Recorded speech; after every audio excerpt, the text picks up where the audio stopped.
Testing the microphone. Test, test.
Good evening, everyone. I'm Zen Master Sebastian Rizzon, founder of the Mind Light Way School of Zen, and I host these Dharma talks on the third Thursday of every month from 7 to 8 p.m. And we also have guided meditations on the first Thursday of every month from 7 to 8 p.m. You can also find our curated content on the Mind Light Way School of Zen YouTube channel if you're looking to check this out afterwards. So I became interested in meditation because I was fascinated by the idea of enlightenment. I didn't really know what enlightenment was, but I had heard Buddhist practices could lead to an awakening with deep insight about the nature of our reality. I wanted to know what that meant and whether I could experience it for myself.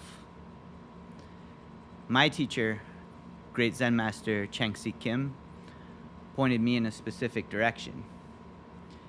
He explained that Zen connects enlightenment with the mind.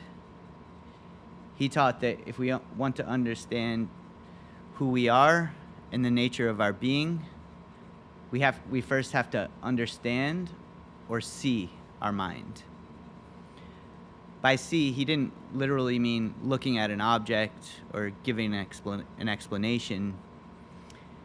He meant experiencing the nature of our mind directly. In Zen, this direct seeing is called enlightenment. Everything you've ever experienced has been known through your mind. You know the world through what you see, hear, feel, remember, and think. Even a sense that there's a world outside of you is something we only know through experience. Yet if I asked you, what is your mind? What would you point to? You might point to the part of you that thinks, your personality, or your brain. But each of those is something you know through your mind. None of them by itself answers the question completely. We use the mind in every moment, but the mind itself can be elusive. The central question is this: if the mind is involved in everything we experience and everything we do, how can we see it directly? When I first tried to practice, I assumed that sitting meditation was the path to enlightenment. But when I tried to establish a sitting practice on my own, I really struggled. At that point, I didn't know there were other ways to practice. So I began to wonder whether I could make any progress at all. One thing that really helped me meditate was finding a meditation community and practicing with other people. That was a big key for me developing my own sitting meditation practice that I could sustain. So with that said, let's meditate together for a bit. And after we meditate, I'll explain some other things that made meditation feel more accessible to me, and how that completely changed my understanding of what meditation is. But for now, let's meditate together for a few minutes and contemplate the question: what is your mind? Start by sitting in a comfortable position. Keep your back and neck straight without becoming too rigid. Let your shoulders relax. Place your hands in the mudra position. That's right hand, left hand, touching your thumbs, centered in your lap. Relax your face and jaw. Allow a little space between your teeth and close your eyes. Begin breathing a little bit slower and a little bit deeper than you usually do. Don't force your breath. Allow it to settle into a slow, deep, and steady rhythm.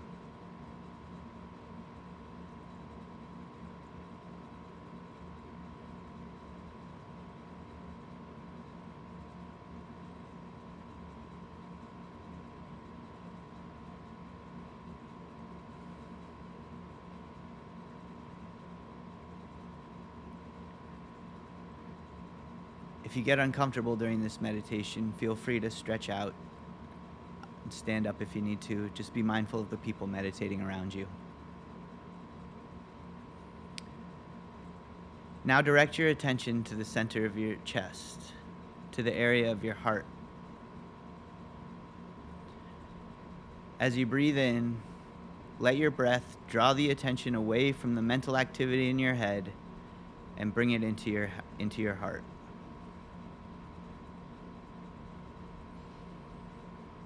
As you breathe out, release some of the tension you're holding in your body.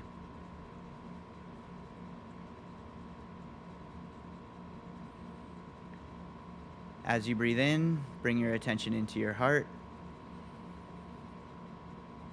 As you breathe out, try to release any tension you're feeling.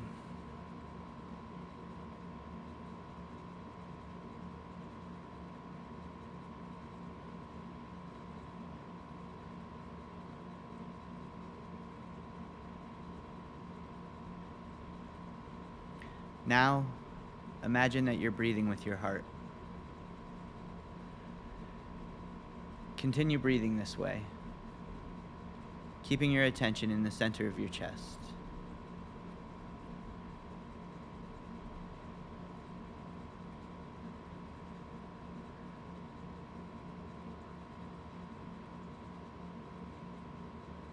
If a thought arises, don't chase it and don't try to stop it. If an emotion arises, don't judge it or begin building a story around it. Just recognize that your attention is moved and return it to your breath in the center of your chest. Keep breathing slow, deep, and steady.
This practice of slow and deep breathing can be used for more than just meditation.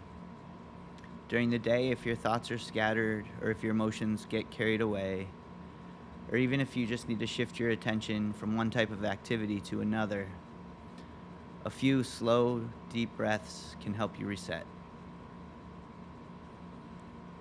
You don't have to try to solve everything during those breaths. You're just interrupting the momentum of the state you are in and restoring enough mental clarity to meet what comes next. Just take a few more slow and deep breaths.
Now take one slightly deeper breath in and release it. Allow your breath to return to its natural rhythm. Now we'll use a question as the focal point of our meditation. Treat the question as a koan. A koan directs our attention towards something to contemplate during meditation. A koan isn't meant to be answered with words or thoughts. It's meant to point you to something deeper. Tonight's koan is, what is your mind?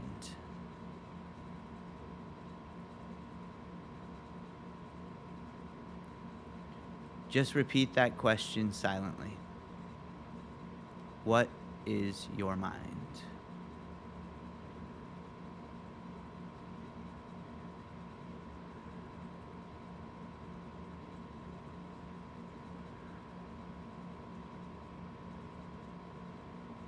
Don't try to answer it with a definition.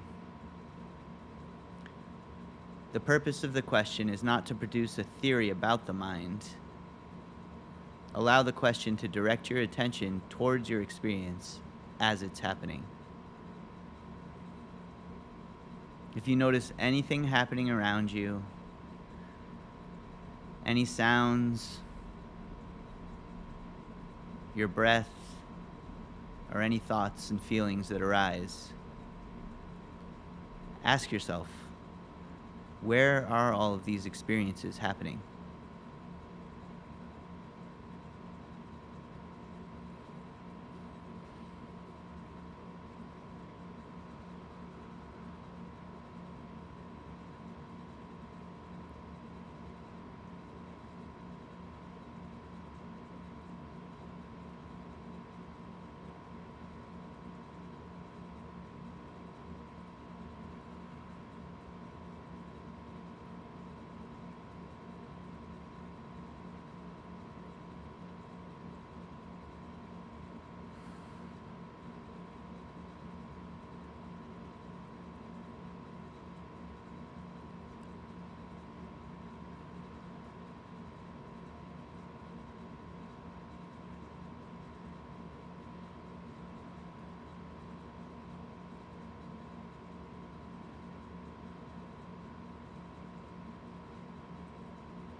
What is your mind?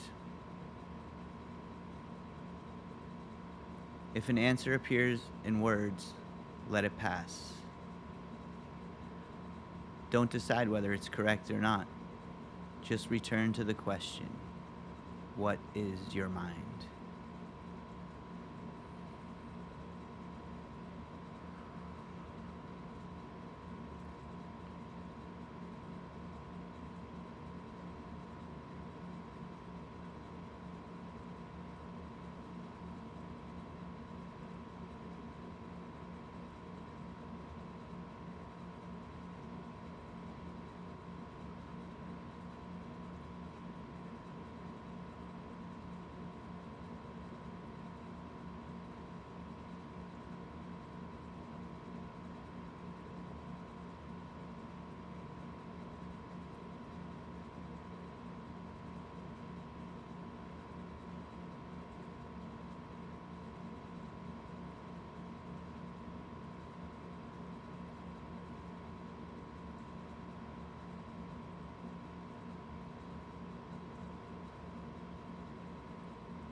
If an answer appears, let go of the need to grasp that answer.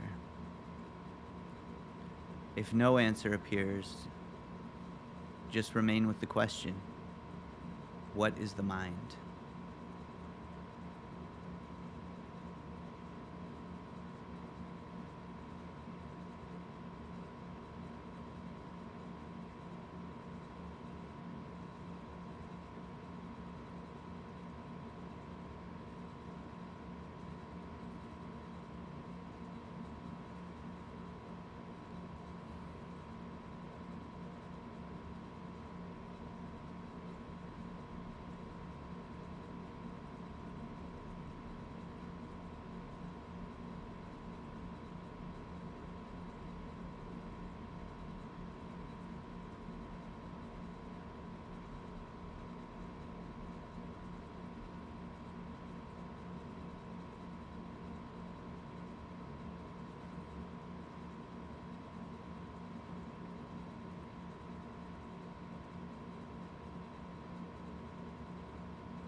If an answer comes, look for the source of that answer. If no answer comes, look for the source of the question.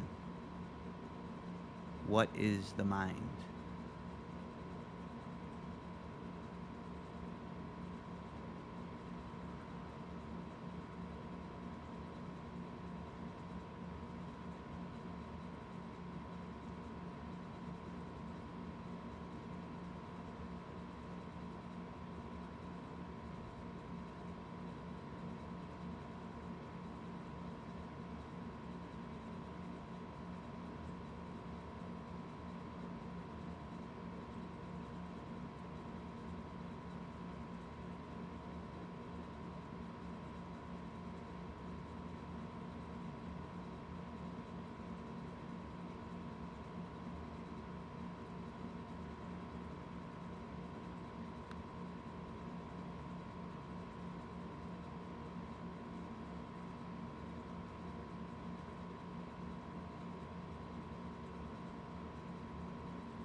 Now let the question go.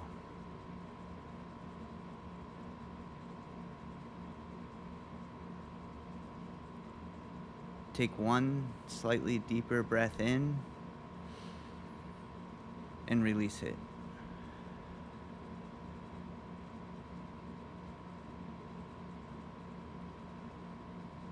When you're ready, you can open your eyes.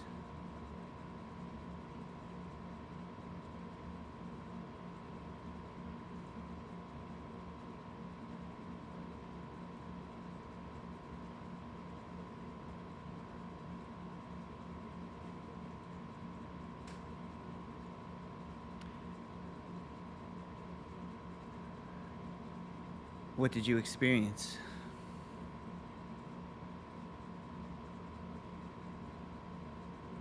When you asked the question, what is your mind? Did an answer appear?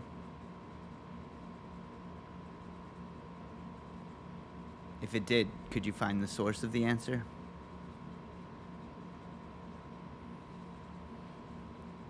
Perhaps your mind became quieter, or perhaps more thoughts arose. Everything you may have noticed, your breath, sounds, thoughts, feelings, the question itself, or any answers, was known through your mind. But when you looked for the source of the question or the answer, could you find anything that you could isolate and call the mind?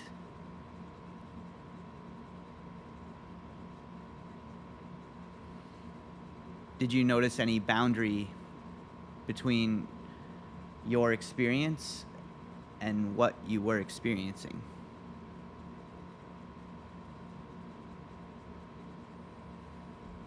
The purpose of this meditation wasn't to produce a definition or to reach a special state. The practice is only meant to change how we approach the question and perhaps give us a different perspective. Instead of trying to think our way to an answer, we were trying to experience the mind directly.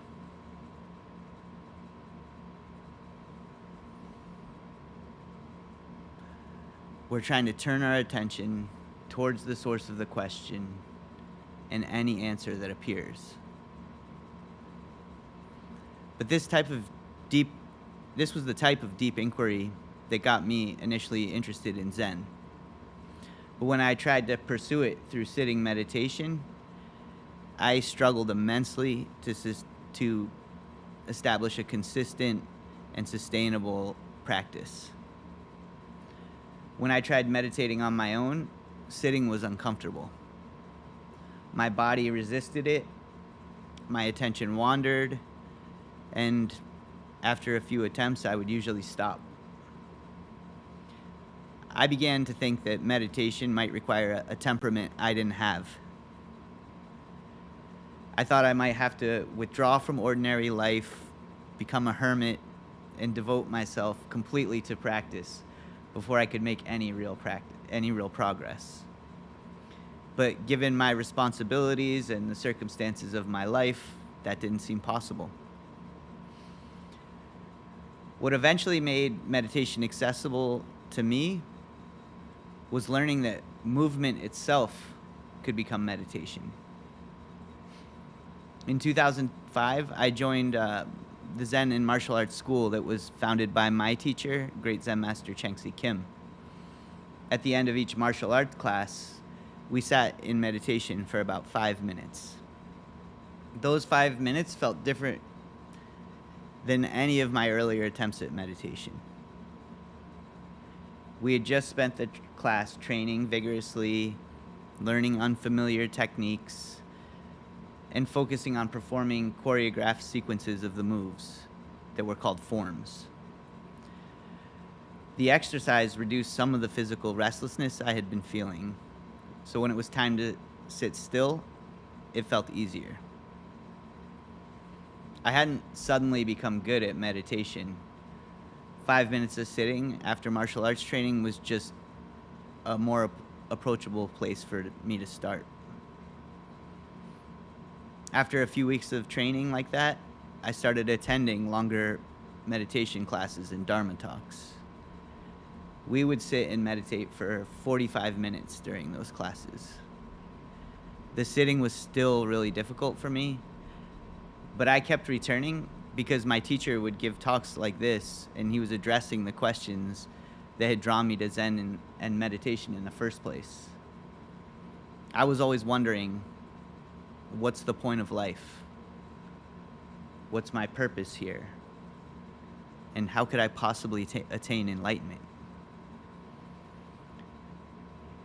He taught that in order to answer these questions, first you have to understand who you are. To understand who you are, you need to see your mind.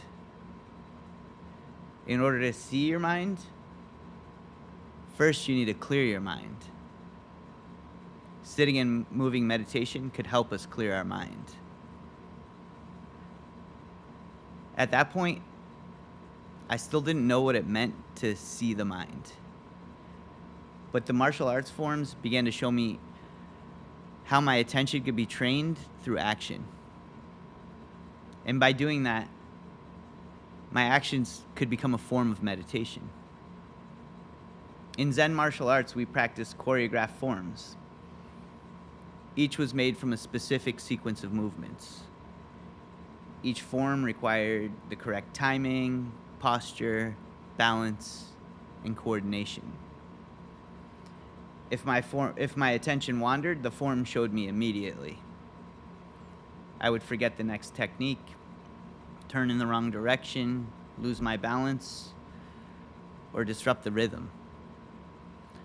The state of my mind was constantly revealing itself through the quality of my forms.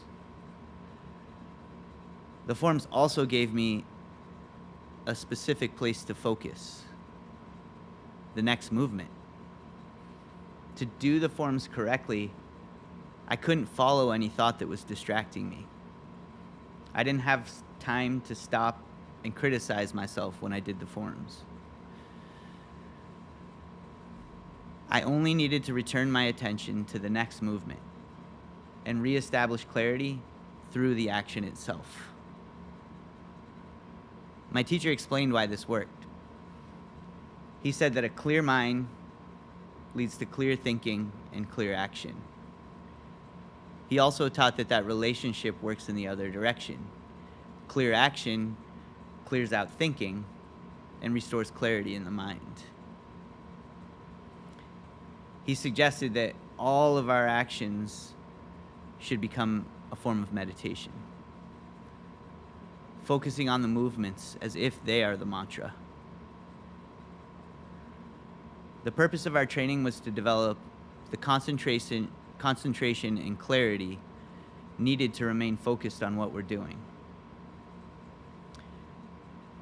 Sitting meditation gives us simplified conditions for training our attention. We limit our movement, reduce some of the demands from our surroundings, and place our attention on our breath, a sound, a koan, or a mantra. When the usual stream of thoughts carries our attention away, we return to that focal point. Each time we return, it strengthens our ability to focus. With greater focus, we can interrupt the thought patterns that become habitual. Instead of being carried away by our thoughts, we become more aware of our mind's activity and how it affects us. Moving meditation introduces more variables. The body has to respond, we have to make decisions and adjust as conditions change.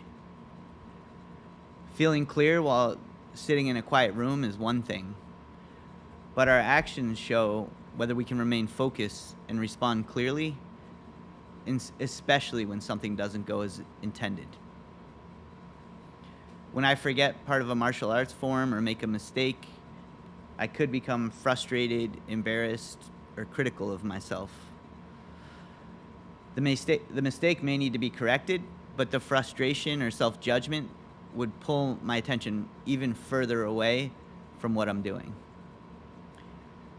The quicker I can recognize the reaction and let go of the judgment, the sooner I can return my attention to the movement and practice it again. A clear mind doesn't mean that thoughts and emotions stop. It means we aren't so consumed by them that we lose the ability to recognize what's happening and respond to it. This same pattern appears throughout ordinary life. We may say the wrong thing in a conversation, overlook an important detail at work, or make a mistake while completing a task. Whatever went wrong may need to be corrected, but our reaction can pull us further away from what needs to be done. We may become defensive, rush, give up, or keep repeating the same action without looking carefully at what needs to change. How we respond to a mistake is part of the practice. Our response to a challenge may reveal more about our ability to stay focused and our thought patterns than a moment where everything goes as planned. Sometimes intense and sustained concentration can lead to a meditative flow. Before I had even tried sitting meditation, I had felt a flow state at different times, like snowboarding or playing music or participating in sports. In those activities, my thoughts would become quieter. My attention became absorbed in what I was doing. And my movements seemed to happen through an intuitive feel rather than an intentional thought. At that time, I didn't know those experiences had anything to do with meditation. But those experiences taught me what meditative flow could feel like. However, we can also become absorbed while repeating a habit, distracting ourselves, or operating on autopilot.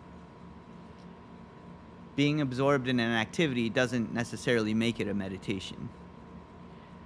Flowing through a movement can be valuable, but we can't force it or use that as the sole measure of whether a practice is working. Whether the movement flows or feels awkward, the practice remains the same. Notice when your attention wanders. And when you notice that's happening, simply return your focus to what you're doing. Then just focus on performing the next action as clearly as you can. Doing this consistently strengthens your ability to focus and brings greater clarity into everything you do. As part of my training, I also began visualizing the martial arts forms during my sitting meditation. My teacher called this mind training. Visualizing the choreography helped me remember and perform the movements more clearly. Each practice supported the other. Years later, I discovered that meditation and creative work could support each other in a similar way. When I began writing and making visual art as part of my teaching, I thought of creativity as mainly as a way to communicate. I wanted to use my creativity as a way to convey the insights that I had gained through my practice and share them with other people. I was surprised at how much the creative process taught me about what I was trying to express. An idea can seem complete while it remains in your mind. But even when we feel like we completely understand it, the moment we try to turn that idea into a sentence, an image, a movement, or music, we begin to discover what's missing.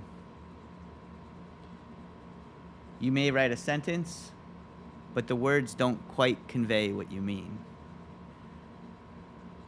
A painting or a drawing might cause you to see something from a different perspective, or to observe something about a relationship between things that you hadn't noticed before. Playing a piece of music can carry a feeling that words couldn't quite reach. Creative work doesn't merely express what we already understand. It can reveal what we haven't yet been able to recognize or explain. This happens because creating requires a series of choices. We choose how to translate something that's in our mind into a form that appeals to our senses, our shared concepts, and our shared sense of reality, so that we can interact with it in a meaningful way. Whether you're choosing what words belongs here, or what colors will I use to convey a certain emotion, or does this dance movement reflect what I'm trying to express, each choice gives the idea a specific form. When we look at the result, we can see more clearly if that works, or what remains unclear, or how that idea might be developed. The process can also reveal when your attention is wandered and where your understanding remains unclear. In this way, it can function as another form of moving meditation. Writing requires that you remain with a thought, emotion, or image long enough to give it accurate form. Visual art requires the same kind of attention through color, proportion, space, and the relationships developing in the image. Each word, line, or brushstroke gives me a specific action to focus on. The results of the contents of my mind give me, when I bring that into reality, they give me something tangible I can respond to. It reveals what I understand and what still needs further development. My meditation practices also help when the creative process becomes stuck. If I try to force the work, my thinking becomes repetitive. I can circle the same idea, change a few words, or add more elements to an image without clarifying what I'm trying to express. Quite often, I use a short period of sitting meditation or mind training or moving meditation to interrupt that pattern. The purpose isn't to think harder about the problem. I just take a short break, meditate or train for a few minutes, and give myself some mental space. When I return, I can often recognize the next step more clearly. Sometimes the inspiration comes to me during the meditation. Sitting or moving meditation can help restore the clarity I need to be creative, while creating trains my ability to focus through action. Each practice supports the other. However, creative activity doesn't automatically become meditation simply because it absorbs our attention.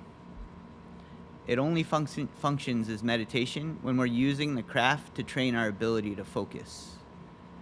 By actively noticing when our attention is wandered, returning to what we're doing, and trying to make the next action more precise. Precision doesn't mean that everything we create has to be polished, perfect, or realistic. It means we're trying to make choices that more accurately express or accomplish what we're trying to do. Learning a craft is important because it requires repeated practice, as well as increased precision and accuracy. We can't master a craft simply by understanding what we're supposed to do. We also have to develop the ability to focus closely enough to do it effectively and consistently. What we produce provides feedback. The difference between what we intended and what we actually produce shows us where our attention or our ability needs further development. Each time we return, adjust, and try again, we're not only developing a technical skill, we're training our ability to concentrate through our action. With repetition, some of the parts of the craft can become second nature. We no longer have to direct every part of the action through a deliberate thought. This doesn't mean we become inattentive or begin operating on autopilot. It means that the training has become part of how we move, see, hear, and respond. Our attention can remain with the work as a whole, and we can respond more directly to what is happening. The purpose of this practice isn't only to produce better art. Creative work can also teach us to work with ourselves more skillfully and to be resilient when the work becomes difficult. If we can learn to respond to our mistakes without becoming overwhelmed, we can act with increased clarity and effectiveness more often. This is the part of the self-improvement and self-mastery that practicing a craft can help us develop. Some days the work will be good, other days it won't. Some days it will flow, sometimes producing anything will be a struggle. The practice isn't only valuable when the work flows, it can be just as valuable when it doesn't. Returning to what we're doing when we're distracted, frustrated, or uncertain can actually be better for training our ability to focus than the moment where everything comes easily. The point isn't to create something amazing every single time. The point is to practice consistently so that we improve our craft, to become more precise and effective in our actions, and to strengthen our ability to restore our mental clarity. I was originally drawn to meditation by the possibility of enlightenment. I later learned from my teacher that enlightenment requires us to understand the true nature of our mind by seeing it directly. At first, I assumed this kind of understanding would come through some sort of extraordinary internal experience. While that may be possible, Zen taught me that the key to enlightenment was to look more deliberately at what was already happening. Our mind is revealed in everything we do, how we respond, and what we create. It reveals itself through our movements. A sentence can reflect it. A brushstroke can give us a glimpse of it. Everything we do gives form to the mind within our experience. Sitting meditation helps us restore the clarity we need to recognize this. Martial arts and creative practice can help us develop our focus through repeated, precise action. By practicing consistently, when the work flows and when it doesn't, we become better at acting with clarity and better at recognizing the mind's activity in everything we encounter. Eventually, this recognition extends beyond sitting meditation, martial arts, or creative practice. The recognition begins by seeing the activity of our mind is at work in our world. Through all of our actions, interactions, and creations. This is usually the first step because we usually perceive the mind as something internal. But this helps us recognize that the mind isn't confined within us. A painting carries the artist's experience, the quality of the materials, the subject, and the conditions in which it was made. A single brushstroke can carry years of training and the influence of the people who taught it. Each action in creation always arises through relationships and conditions that extend beyond a single person. As our clarity develops, we can begin to see the world as more than just connections between apparently separate things. We can also begin to recognize that the boundaries that we draw between things, including the distinction between internal and external, arise within our mind. Everything we encounter is known through the mind. When we realize that the division between internal and external is not absolute, we can begin to recognize that nothing within our awareness can be separated from the mind that knows it.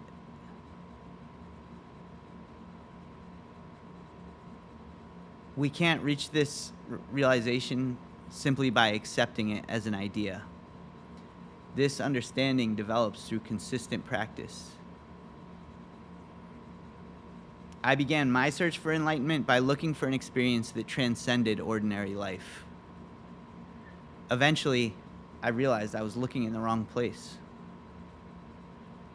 The mind had been revealing itself this whole time. In everything I did, everything I created, and everything I encountered. Zen practice gave me the clarity to see it. When we return our attention to our breath, a mantra, our movement, our words, or a brushstroke, each return strengthens our ability to focus and helps us restore clarity. Through that clarity, we begin to see that the mind moves through every distinction and division. It moves through every action, every creation, and every experience, connecting everything that's known.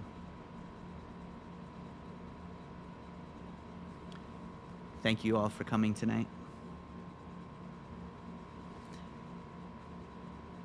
I'll take questions from anybody here if you have any, or from the live chat if people are tuned in and you want to leave a question in the live chat, please do.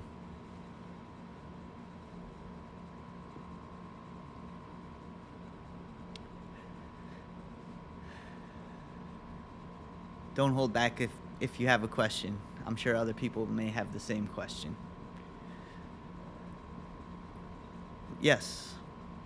So, some time ago, I think we had a question here, someone saying, well, can watching TV become also a meditation if you're really focusing your attention on like watching TV?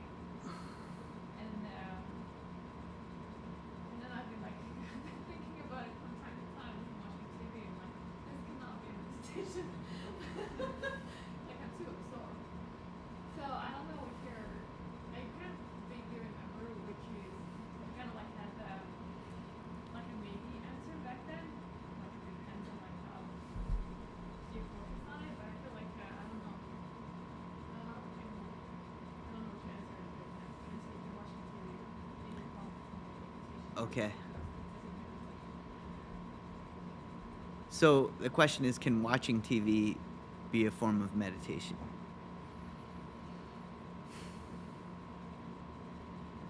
I don't think there's an absolute answer, as in yes or no. I think I stand by what I said, that everything you do should become a meditation, including watching TV, if that's what you're doing. Do I think it's the best way to practice? Perhaps not, just because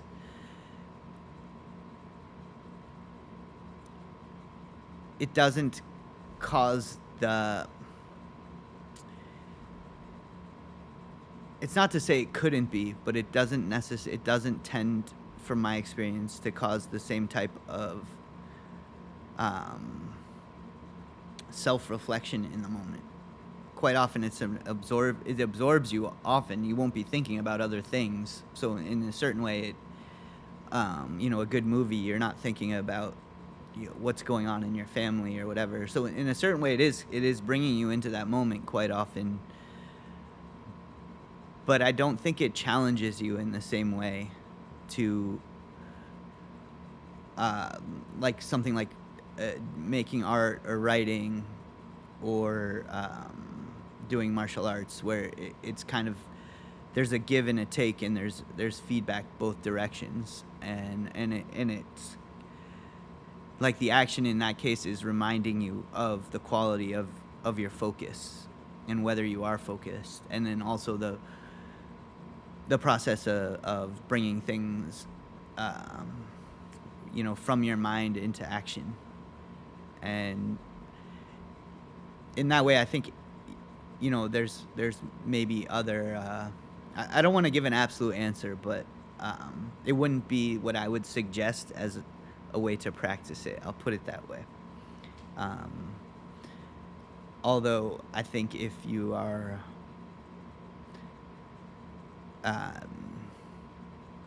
completely focused, it could be construed to be meditation, I guess, or considered to be. But I wouldn't say most people, from my observation, are not meditating when they're watching TV.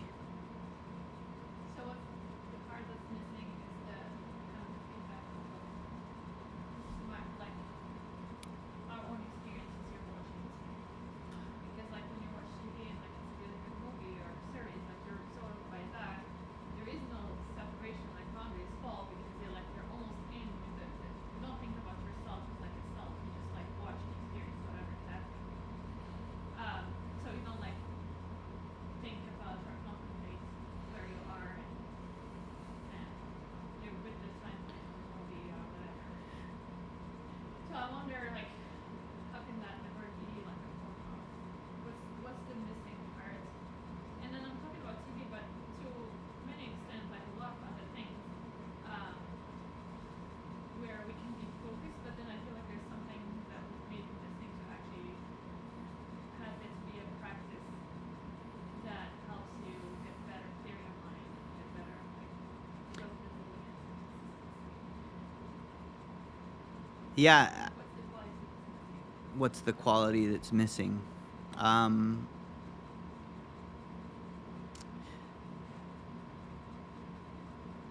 I think the quality that's missing is intentionality in a certain way. Like, what is your intention in this? Is it to clear your mind? Is it to focus your mind?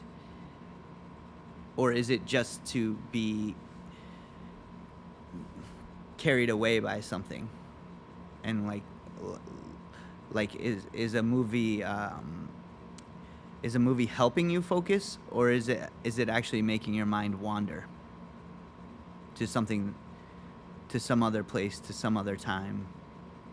If you're so absorbed in a movie and someone is trying to talk to you and you zoned out, that's not really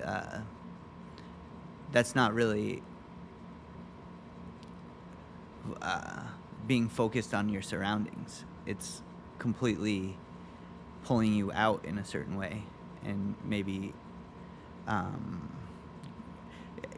mean, you're asking very general questions, so it's hard for me to give a general answer, because I don't think there's an absolute yes or no to any of this. I think, as I said, like, I do think watching a movie could be a meditation, but as I was saying, it's not what I would do to practice or to clear my own mind if I felt like I had a lot. It might, I guess I guess to a certain extent, and this might help. It may be the difference between escapism and engagement. Like, are you doing something to escape, or are you doing to engage?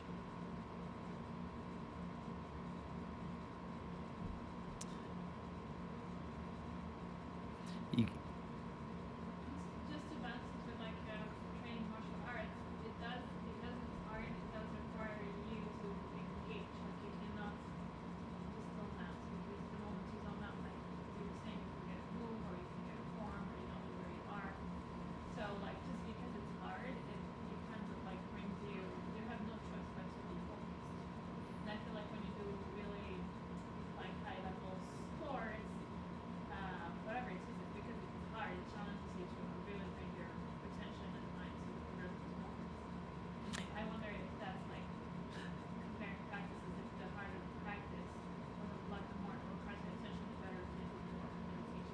Yeah, the types of practice I usually recommend are things that do challenge you to bring your mind into the moment.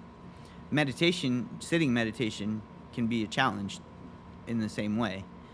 I'm what I was trying to highlight with today's talk is that it's not the only way, and I think it's often overlooked that so many different things can become a meditation if you treat them that way.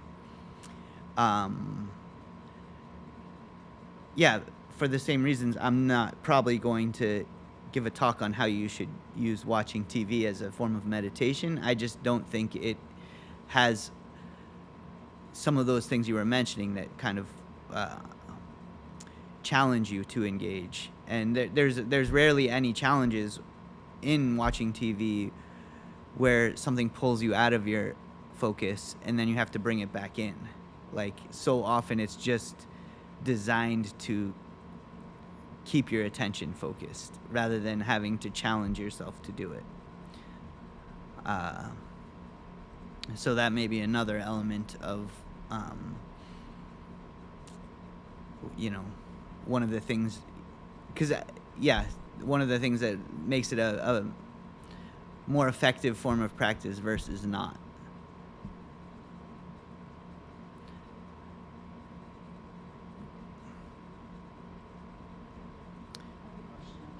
Yeah. Other suggestions that you have for helping the sort of pose be more? I found that I had trouble sort of sitting like this, and like my legs were uncomfortable, and like my back was uncomfortable, just struggling to stay still. Yeah. The question was about the. I'm just repeating it because it sometimes doesn't get picked up by the microphone. The question was about the pose and like what we could do to make it more comfortable. Um, I have a few thoughts on that. So, first of all, I would say don't let the pose or any adherence to any strict position stop you from trying to meditate. If you need to sit in a chair because it's more comfortable, you shouldn't feel like that's wrong. Some people will say that, like different schools of, they say you have to sit a certain way for it to work. I'm very explicitly today trying to tell you it can be in, you can meditate in every position, including while moving. So first of all, I would say that you can adjust the position. And in certain classes, I give a recommended position. It's mostly just to not to keep you from slouching, to keep you, but yeah, I agree. That was one of the harder things when I started meditating. There was a barrier to entry, and when I started doing moving meditation, it made it much easier. It also, like, when I was doing martial arts, I was doing a lot of work on like mobility and stretching and things like that, which did make it easier to sit in that position. So I would say there are some things like stretching that you can do that would help you get into this specific position if that was a goal. Yeah, a lot of times just having like really tight hips makes this difficult. So there are some specific stretches you could do that would help probably with that position, but I also don't think that, like, if you come into this class and you wanted to sit on your knees, or you wanted to sit in a chair, or you wanted to put your back against the wall, I would say okay. That all makes sense. I mean, imagine it is probably a lot of flexibility, practicing more also. Yeah, and like also just sitting in this position will eventually get your body to feel like it can relax in that position. But like I was saying, I started and I gave up meditating many times because it was so uncomfortable.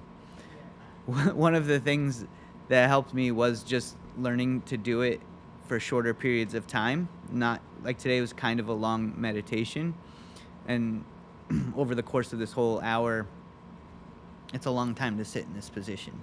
So it's it's not, I don't think it's abnormal at all that you would not feel comfortable in this position. So I would say, you know, one of the things would be um, shorter periods of meditation more consistently. You know, so if you can sit like that for a minute, do it for a minute, and then change your position and keep meditating, or just do a minute every day. And then after that, you know, 2 minutes isn't going to feel as bad, and then 5 minutes won't feel as bad. I always like to stress consistent practice over like trying to do a lot and too much every day. The other thing that also helped me was when I started coming to these longer meditations, I felt a little bit of peer pressure to try and sit like that longer. And so I pushed my comfort level a little bit, and then it became easier and easier over time. I still would have days with like an injury or something like that where it would become, or a tight muscle where it would become incredibly uncomfortable, even after many years. So yeah, my advice would be mostly stick with it. You can try some stretching, but if it is bothering you, don't let that stop you. Adjust the position, find a comfortable position where you can sit and not be too uncomfortable, but also not slouching, hurting your back, or falling asleep. So that's kind of what I'm trying to balance, is comfortable, but not too comfortable that you're starting to sleep or anything like that. And that you're not. That's very helpful. Yeah. And one thing, like someone asked me about getting headaches one time, and I was like, I think maybe you're clenching your jaw. That's why I started to say, like, don't, like, relax your face, relax your jaw. I usually also say adjust the position if you need to. I think I didn't say that today, so, but for future reference, if you come here, feel free to do that. Okay. All right, we got a question in the chat.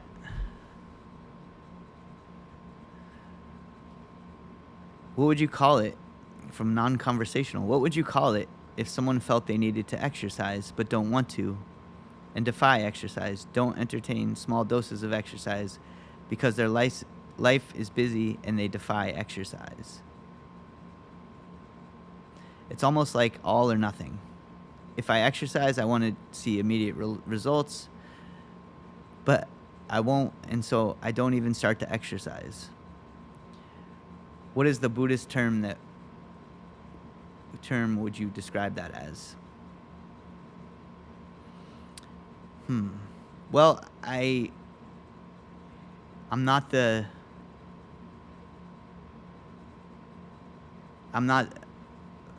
world expert on Buddhist terms. So I in Zen, we don't tend to use a lot of the language. We try to make it very simple, very practical. So I wouldn't know precisely the term for that, but I think the bigger question is one I might be able to help with, as far as if you don't want to exercise, or it's all or nothing.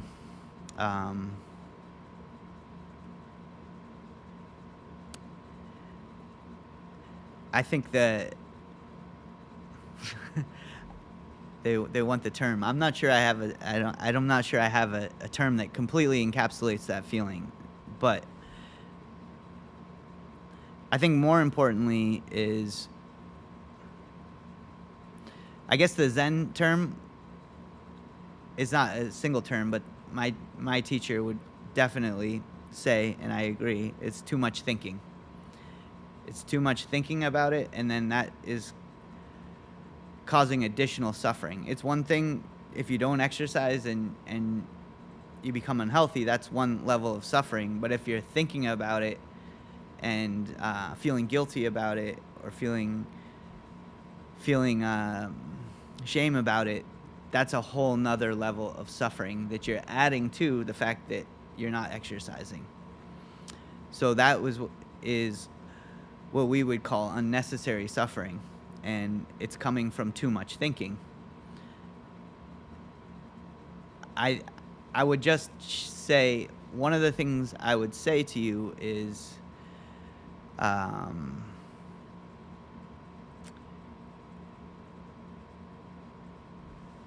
is it more painful?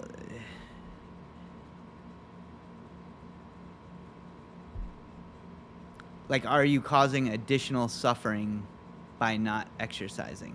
And would it perhaps be easier to just do 5 minutes of exercise versus avoiding it and then thinking about how you're avoiding it for 10 minutes and feeling guilty about it? So this kind of goes back to one of the themes I was saying is I think small steps and consistency are the most important keys to success. Taking small steps that are manageable, that don't make you feel like it's a huge burden. So, and something that you can feel like you can commit to every day. So and also don't feel like you have to go to the gym and lift the heaviest weights you can find. You know, start small, and start small. Start by going for a walk for 5 minutes.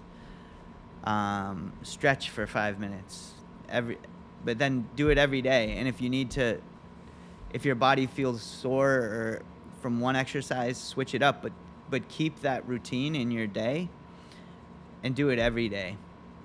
And I find doing it on a schedule makes it much easier. So if you do it in the beginning of the day before all of the rest of the things in your life come in and start making demands on you, so wake up, maybe do it right after you wake up before you even eat breakfast, or after you eat breakfast.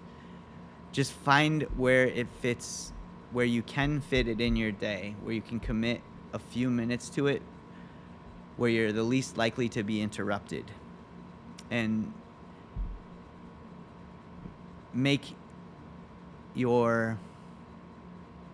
just make that commitment to yourself to start small, and to do it consistently, and try to do it every single day.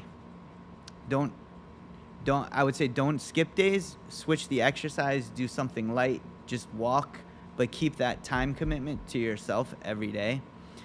And then after you've done it for 10 days, then you can decide if you can increase that. And then just slowly build off of that 5 minutes.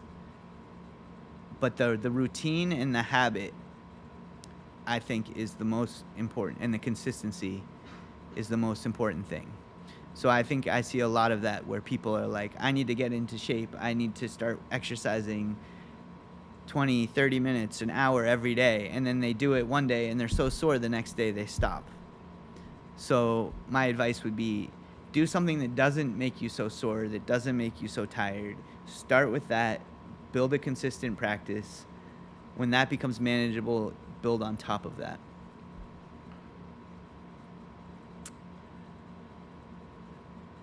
Make a commitment for 10 days before you give up on something you know you can do. I usually find after that, it becomes much easier. And it's easier, and then set another goal of trying to do it for 100 days. I think if you make it to 100 days, you could probably do it for the rest of your life. And if you do happen to miss a day, just let that go. Don't punish yourself. Don't judge yourself, but just do it the next day. And if you do that, if you can commit yourself to doing that, it will work, but it definitely requires a mental commitment to yourself. So I hope that's helpful. I see some hearts. I don't know if that's coming from the same person, but I hope that means that was a helpful answer.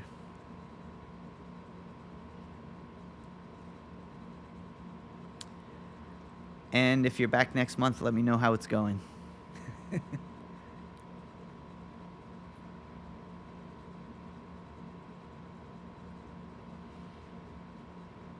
All right, any more questions?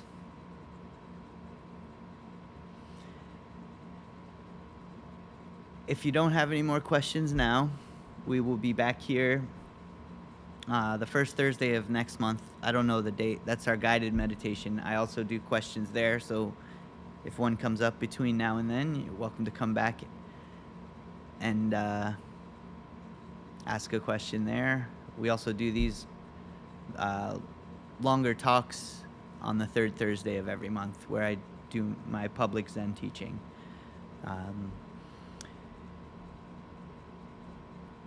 If you want to find out any information about this, or we also have moving meditation groups where we do art and writing together. We do a little bit of sitting meditation, and then we work on the creative practices. You can find that information on the mindlightway.org website. And if you do want to become connected with the community or learn more about Zen or become part of the Zen training program, you can find that information about our Inner Circle membership and the Path to Mastery program on our website as well.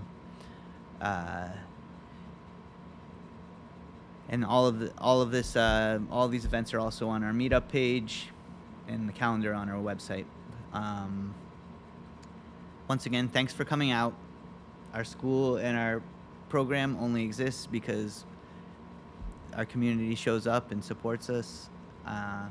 If you do want to support the organization, we are a 501c3 nonprofit, and there's information near the door on the way out on how to donate, or in the video description below on the YouTube channel. Your generosity is truly appreciated, and it allows us to keep offering these free classes to the general public. Thank you again for coming tonight and being part of our community. Really appreciate it.